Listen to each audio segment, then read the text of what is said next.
अस्सलाम वालेकुम। Fake news buster with Fakhar Durrani में खुश आमदीद। आज के इस प्रोग्राम में हम बात करेंगे कि वो कौन से चीफ जस्टिस हैं जिनकी जब तैनाती हो रही थी उस टाइम अदलिया ने डंडा दे के पार्लियामेंट को आइन में तरमीम कराई थी। और उन चीफ जस्टिस साहब के बारे में अभी परवेज़ इलाही साहब के जो प्रिंसिपल सेक्रेटरी थे मोहम्मद खान भट्टी, उन्होंने क्या इंकशाफात किए हैं जो एक वीडियो सर्कुलेट हो रही है सोशल मीडिया के ऊपर। साथ ही आज के इस प्रोग्राम में हम ये भी डिस्कस करेंगे कि ये जो तारिक रहीम साहब हैं जिनकी कल एक ऑडियो लीक हुई है जिसमें वो साकिब निसार साहब से बात कर रहे हैं। तारिक रहीम साहब हैं कौन? वो माजी में उनका माजी क्या रहा है? उन्होंने बेनज़ीर साहिबा को जो साबिक प्राइम मिनिस्टर थी उनको कैसे इस्तेमाल किया है। प्रोग्राम के तीसरे हिस्से में हम ये भी बात करेंगे कि जो पीटीआई के लीडरान और कारकुनान के खिलाफ क्रैकडाउन जारी है, तो आगे हुकूमत क्या सोच रही है, इनके खिलाफ क्या कार्रवाई करने जा रही है। तो इन 3 पॉइंट्स के ऊपर आज के इस प्रोग्राम में हम बात करते हैं। सबसे पहले बात कर लेते हैं ये जो मोहम्मद खान भट्टी साहब की एक वीडियो सर्कुलेट हो रही है सोशल मीडिया के ऊपर जिसमें उन्होंने बड़े ही भयानक किस्म के इंकशाफात किए हैं सुप्रीम कोर्ट के कुछ जज साहिबान के बारे में और उसके साथ साथ जो लाहौर हाई कोर्ट है उनके कुछ जज साहिबान के बारे में। आपने भी देखी होगी कि ये जो वीडियो है उसमें मोहम्मद खान भट्टी साहब ये बता रहे हैं कि जो सुप्रीम कोर्ट में 2 जज साहिबान हैं वो पीटीआई के साथ किस तरह फेवर कर रहे हैं। उसके साथ साथ जो मज़ाहिर अली अकबर नकवी साहब के बारे में जो उन्होंने इंकशाफात किए हैं कि वो खुली लूट मार कर रहे हैं और टिका के पैसा बना रहे हैं। उनके जो बेटे हैं वो टिका के माल बना रहे हैं। साथ ही जो मोहम्मद खान भट्टी साहब है उन्होंने अपनी ये जो एक मुबैना वीडियो सर्कुलेट हो रही है सोशल मीडिया के ऊपर उसमें उन्होंने जो chief justice Lahore high court हैं मोहम्मद अमीर भट्टी साहब, उनके बारे में भी इंकशाफात किए हैं कि उनको किस तरह पीटीआई के जो केसेस हैं उनसे रिलीफ लेने के लिए किस तरह मैनेज किया जा रहा है। उन्होंने मोहम्मद खान भट्टी ने ये जो अपनी वीडियो है मुबैना वीडियो उसमें ये दावा किया है कि जो chief justice Lahore high court है अमीर भट्टी साहब, उनके जो दामाद हैं अली शाही जो पीटीआई के एमपी और वजीर भी रहे हैं, उनके ज़रिए उनको मैनेज किया जा रहा है। और chief justice Lahore high court ने बाकायदा पूरी उनको ब्लैंकेट तमाम मुकदमात में रिलीफ देने का कहा गया। तो इसी के ऊपर बात कर लेते हैं कि ये जो चीफ जस्टिस हैं लाहौर हाई कोर्ट के अमीर भट्टी साहब, उनकी जब तैनाती हुई थी तो जब एडिशनल जज के बाद उनकी जब परमानेंट करने के लिए लाहौर हाई कोर्ट में परमानेंट जज लगाने के लिए जब समरी भेजी गई, तो समरी का एक प्रोसीजर होता है। जो तैनाती होती है सुप्रीम जुडिशल काउंसिल कंसीडर करता है इन नामों को। उसके बाद फिर तौसीक कराई जाती है पार्लियामेंट से। पार्लियामेंट ने एक कमेटी बनाई हुई है अपनी पार्लिमानी कमेटी बराए जजेस तैनाती। तो उसके जो अरकान हैं वो डिस्कस करते हैं तमाम नामों को और वो चाहे तो वो रिजेक्ट कर सकते हैं, चाहे तो अप्रूव कर सकते हैं, जो पहले ये तरीकाकार था। अब उसमें जब इनका अमीर हुसैन भट्टी साहब का नाम गया पार्लिमानी कमेटी में, तो उसमें जो कमेटी है उन्होंने बगैर कोई रीजंस बताए इनका नाम रिजेक्ट कर दिया। अब पार्लियामेंट में ये था पहले कि आप रीजन बताए बगैर भी जो कमेटी है वो नाम रिजेक्ट कर सकती है। तो अमीर हुसैन भट्टी साहब जो कि अभी मौजूदा chief justice Lahore high court है, इनका नाम रिजेक्ट कर दिया गया इनको परमानेंट करने के लिए लाहौर हाई कोर्ट जज के तौर पे। उसके बाद जब ये इफ्तिखार चौधरी साहब थे, चीफ जस्टिस ऑफ पाकिस्तान थे, उनको इल्म हुआ कि कमेटी ने उनका दिया हुआ या उनका प्रपोज किया हुआ नाम रिजेक्ट कर दिया है, तो वो आप जब इफ्तिखार चौधरी चीफ जस्टिस बने जब तो उसके बाद तो वो अदलिया के और पाकिस्तान के उस टाइम सबसे ताकतवर तरीन थे और उन गुस्से में उन्होंने कहा कि पार्लियामेंट की जुर्रत कैसे हुई ये मेरे प्रपोज किए गए नाम को रिजेक्ट करने की। तो पार्लियामेंट का जो उन्होंने डंडा दिया कि इसका आप जो है ना फौरन अप्रूव करें, जो कमेटी थी वो भी अड़ गई। उसके बाद जो ये जजेस तैनाती की कमेटी है पार्लिमानी, उस टाइम जो हेड कर रहे थे उस कमेटी को वो राजा जफरुल हक साहब कर रहे थे। राजा जफरुल हक साहब को अगर आप जानते हो, बड़े ही अपराइट किस्म के और इंटेग्रिटी वाले बंदे थे। उन्होंने ये डिसाइड कर लिया कि हम ये मैटर जो है वो टेकअप करेंगे। पार्लियामेंट को रबर स्टैंप के तौर पे क्यों इस्तेमाल किया जा रहा है? अगर आपने जजेस की तैनाती करनी है तो फिर पार्लियामेंट का रोल ही खत्म कर दें। तो उन्होंने ये डिसाइड किया कि जो कमेटी के मेंबरान हैं वो जाके चीफ जस्टिस से मिलते हैं जाके।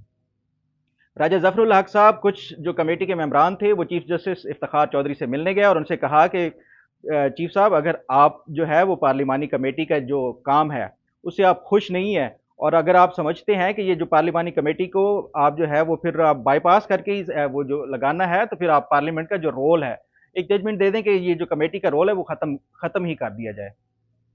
बहरहाल चीफ जस्टिस साहब नहीं माने। चीफ जस्टिस साहब ने पार्लिमान है उनको डंडा दिया कि आप जो मेरा बताया गया नाम है उसको आप रिजेक्ट नहीं कर सकते। तो उन्होंने फिर प्रेशराइज करके पार्लियामेंट को जो कंटेम्प्ट ऑफ कोर्ट है या जिस तरह भी जो मेम्बरान है या एग्जीक्यूटिव थी उनको वो करा के पार्लिमान में ये उनको मजबूर कर दिया कि आइन में तरमीम की जाए और उनका जो बताया गया या प्रपोज किया गया नाम है उसकी तैनाती को इंश्योर कराया जाए। पार्लिमान ने फिर आइन में 19वीं तरमीम की, स्पेसिफिकली इन जो जज साहब हैं लाहौर हाई कोर्ट के अमीर हुसैन भट्टी साहब, उनकी तैनाती के लिए पार्लियामेंट ने 19वीं तरमीम करके उसमें ये ऐड कर दिया कि जो पार्लिमानी कमेटी है वो अब कोई भी नाम जो रिजेक्ट करेगी तो उस या कोई एक्सेप्ट करेगी तो उसकी रिकमेंडेशन और बाकी जो उसमें जो पॉइंट्स थे 19वीं तरमीम स्पेसिफिकली इन जज साहब के लिए की गई जो कि अभी हमारे लाहौर हाई कोर्ट के चीफ जस्टिस साहब हैं। इमेजिन करें कि यहाँ पे उल्टी गंगा बह रही है पाकिस्तान में। असूलन तो ये होना चाहिए था कि प्रेसिडेंट की तरफ से नाम आना चाहिए किसी भी जज की तैनाती के लिए, और उसके बाद जो पार्लियामेंट है उसकी तौसीक करे, और जो साथ ही कंसल्ट किया जाए, जो अदलिया है उसको भी कंसल्ट किया जाए। लेकिन यहाँ पे उल्टी गंगा बह रही है, चीफ जस्टिस की तरफ से नाम आते हैं। एक सुप्रीम जुडिशल काउंसिल में आपने देखा होगा कि ये जो हालिया दिनों में चीफ जस्टिस काजी फायज ईसा साहब ने भी इसके ऊपर काफ़ी आवाज़ उठाई थी, और उस टाइम जो तीन चार जो जजेस की तैनाती के हवाले से जस्टिस उमर अता बंदयाल के साथ उनके इख्तलाफात हो गए थे, जिसके बाद काजी फायज ईसा साहब ने ख़त लिखा, और उसके बाद जो सुप्रीम कोर्ट की तरफ से और सुप्रीम जुडिशल काउंसिल की तरफ से एक ऑडियो जो है उसकी रिलीज़ की गई जो मीटिंग की थी। तो ये एक बहुत बड़ी कंट्रोवर्सी है जो कि चली आ रही है जजेस की तैनाती के हवाले से, लेकिन इसमें पार्लियामान को हमेशा से ही हमने जो देखा है ये अदलिया अपनी धाक बैठाने के लिए और जज अपने मनपसंद जजेस की तैनाती के लिए अपनी मन मर्जी करती आ रही है। ये तो बात हो गई कि जो जजेस की तैनाती के हवाले से और किस तरह एक जज को लगाने के लिए आइन में तरमीम कराएगी। अब बात करते हैं जो दूसरे पॉइंट की तरफ, ख्वाजा तारिक रहीम साहब की जो एक ऑडियो लीक हुई है जस्टिस साकिब निसार साहब के साथ, जिसमें वो मरियम नवाज के हवाले से कुछ बात कर रहे हैं, और उसके बाद फिर ये भी कहा जा रहा है कि इनको ठोका जाए, बाहर ठोका जाए, किस तरह भी इनके खिलाफ कोई कार्रवाई की जाए। ये उसके ऊपर कल जो हुकूमती जमातों की मीटिंग हुई है, एक इजलास हुआ है, उसमें भी उनको कंडेम किया गया है इस ऑडियो लीक को। तो बात करते हैं कि ये जो तारिक रहीम साहब हैं ये हैं कौन। ये जो तारिक रहीम साहब हैं दरअसल 1996 में जो बेनज़ीर साहबा की हुकूमत थी उस टाइम ये लॉ मिनिस्टर भी रहे पीपल्स पार्टी की तरफ से, और उसके बाद फिर जब ये बेनज़ीर साहबा की हुकूमत को सदर फारूक लगारी ने डिपोज ख़त्म किया 58(2)B के तहत, तो उसके बाद जो तारिक रहीम साहब थे ये इस्टेब्लिशमेंट की तरफ से जो जो मुझे मुख्तलिफ लोगों से बात करके पता चला है कि ये उनकी तरफ से खेल रहे थे, और उसके बाद फिर इस्टेब्लिशमेंट ने इनको नवाजा भी सही और इनको एक केयर टेकर गवर्नर के तौर पे 6 महीने के लिए लगा दिया गया 1996 ऑनवर्ड जो है 6 महीने के बाद। उसके बाद फिर गवर्नर जो पंजाब बने थे वो सरदार खोसा साहब जो हैं वो लगाए गए थे। लेकिन ये पहले पीपल्स पार्टी के साथ वाबस्ता थे, फिर उसके बाद जो है वो इस्टेब्लिशमेंट की तरफ से फिर इनको पंजाब का गवर्नर भी लगाया गया। तो इनका जो किरदार है बड़ा ही एक इंटरेस्टिंग सा एक किरदार था। बढ़ते हैं प्रोग्राम के तीसरे जो पॉइंट है उसकी तरफ।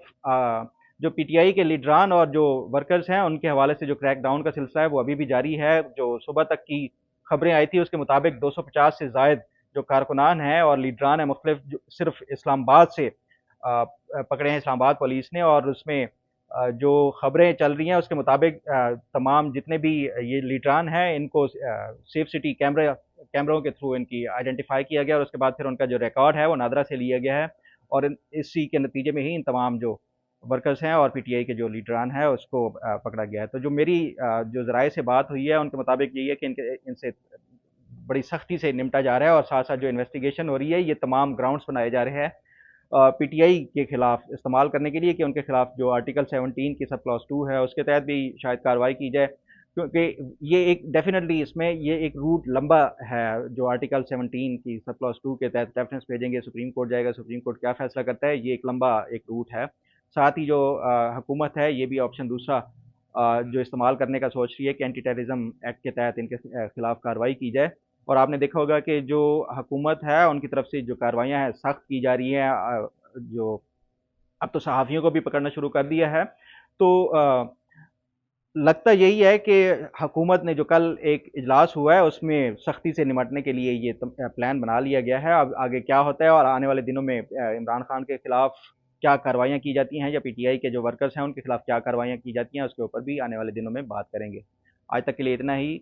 उम्मीद है आपको आज का प्रोग्राम भी पसंद आएगा। इजाज़त दीजिए। अल्लाह हाफ़िज़।